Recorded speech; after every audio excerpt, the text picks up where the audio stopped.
ஆதியாகமம் 16ஆம் அதிகாரத்திலே ஆகார் அம்மா சாராள் அம்மாவை விட்டுட்டு ஓடி போறாங்க.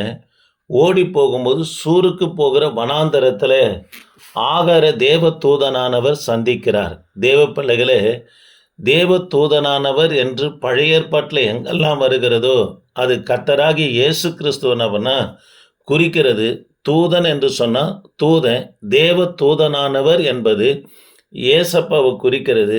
தேவ பிள்ளைகளே, ஆகார தேவ தூதனானவர் கிறிஸ்து சந்தித்து எங்கிருந்து வருகிறாய் என்று கேட்கிறாய். இன்னார் இடத்திலிருந்து இன்னார் இடமிருந்து வருகிறேன் என்று சொன்னவுடனே அதுக்கு சொல்லுகிறார் ஏசப்பா, நீ போய் உன் நாச்சாருடைய சாராளுடைய கையில் அடங்கிரு, பின்னும் உன் சந்ததி மிகவும் நான் பெருக பண்ணுவேன், அது எண்ணி முடியாததா இருக்கும் என்று ஏசப்பா சொன்னது மாத்திரம் இல்லாமல் நீ கர்ப்பவதியா இருக்கிறாய், ஒரு குமாரனை பெறுவாய், அவனுக்கு இஸ்மவேல் என்று பெயரிடுவாய் என்று கர்த்தர் இந்த இடத்துல வாக்கு தத்தம் கொடுக்கறத பார்க்கிறோம். தேவ பிள்ளைகளே, இந்த வாக்கு தத்தத்தை பெற்றுக்கொண்ட ஆகார் ஆண்டவரை பார்த்து சொல்றாங்க, நீர் என்னை காண்கிற தேவன் என்று சொல்றாங்க. தேவ பிள்ளைகளே, முத கர்த்தருக்கு பெயரிட்ட பெண்ணை யார் என்று சொன்னா ஆகார் தான்.